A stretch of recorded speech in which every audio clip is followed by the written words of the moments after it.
Alright, here I am at the Hemphill Road railroad crossing in Burton, Michigan. Now this crossing right here is another rather neat and classic railroad crossing owned by the Lake State Railway Saginaw subdivision, which was formerly owned by CSX. And this is pretty much the northern part of the CSX Saginaw sub, like somewhere after Wixom and Plymouth, where LSRC takes over the operations. And now I decided to go out and check out this crossing today while I'm on my break from work, since there was some MOW equipment running around and inspecting the tracks today, and I decided to chase it here and catch it at this cool crossing. So I guess after that I decided to tour. So I guess with that said, let's go ahead and get on with it. So for the first signal, this has a WRS base as well as the back ramp. And here's the emergency information. The dot tag and the dot number is 232-356Y. And if you look up here, there is a couple of old mounting brackets where an old white CSX tag used to be. And also another thing we're mentioning, that you can see some mounting brackets for, you know, a 2-track sign, because this crossing used to have 2 tracks in a path. In the past, you can see where the second track used to be. But as you can see, ever since I would say LSRC took over, they removed the second track because they didn't need it anymore. Kind of sad, because this line used to have so much stuff going through it in the past. But yeah, and up here, one more thing we're mentioning on the mast is an old C&O dot tag. But yeah, and for the gate mechanism, this has a GRS Type D gate mechanism with the WRS rebranding. And this gate features some NEG LED gate lights, no wind guard on the mast. And for the lights, this has 2 pairs of SafeTran 8-inch lights, all incandescent, all sitting on a WRS light bracket with the SafeTran light bracket arms. And for a bell, this has a General Signals Type 1 electronic bell set on default pitch. Now this bell is actually pretty healthy. I just heard it ring and it's actually pretty loud, unlike a lot of the Type 1s around here, which are really quiet.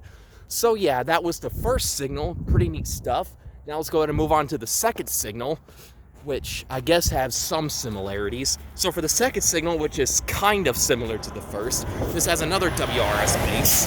And here's the emergency information once again. And I believe there's another old C&O dot tag on this mast. I'm not sure. Actually, there used to be one. You can see where it used to be mounted. And once again, there's some more old mounting brackets where more signs used to be. And for the lights on this one, this has 1 pair of WRS 8-inch lights, 1 Western Cullen Hayes 8-inch light, and 1 Modern Industries 8-inch light, all incandescent. And all of these are sitting on a Modern Industries light bracket. Pretty neat stuff. That's one thing I really like about the crossings on this line, is the fact that they use all kinds of different lights in one setup. But yeah, and for the gate mechanism, this has another GRS Type D gate mechanism with the WRS rebranding. And the gate is very old, and it features some more RECO LED gate lights. Well, these are actually the classic RECO LED gate lights. Used to be probably incandescent, and this mast has no wind guard on it once again. And for the bell on this one, this has a Western Cullen Hayes Type 4 electronic bell set at the slowest speed possible, knowing Lake State Railway. But yeah, and this bell replaced another GS Type 1 in the past. So yeah, so that right there was all the equipment to show for Hemphill Road. Here's the relay case, which is very old. Definitely a cool classic setup from like the 70s, and later in the 90s they upgraded the bells to the GS Type 1s and whatnot. So I guess with that said, let's go ahead and take a look at the track view.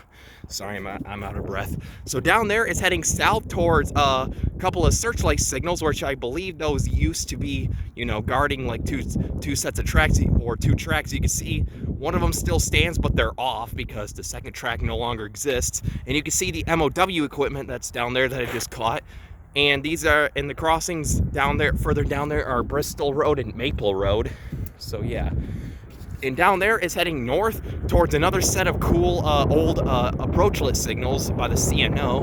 And this is heading down towards Atherton Road and I think Lapeer Road as well, and Lippincott Boulevard. So yeah, I guess with all that said, this was the Hemphill Road railroad crossing in Burton, Michigan. This is between Flint and Burton. I'm gonna just say Burton, but pretty neat setup, I had to say. I just noticed that one of the SafeTran lights have like a Western Cullen Hayes visor. Pretty neat stuff. I might get this in action sometime soon, but I guess with that said, for now, over and out.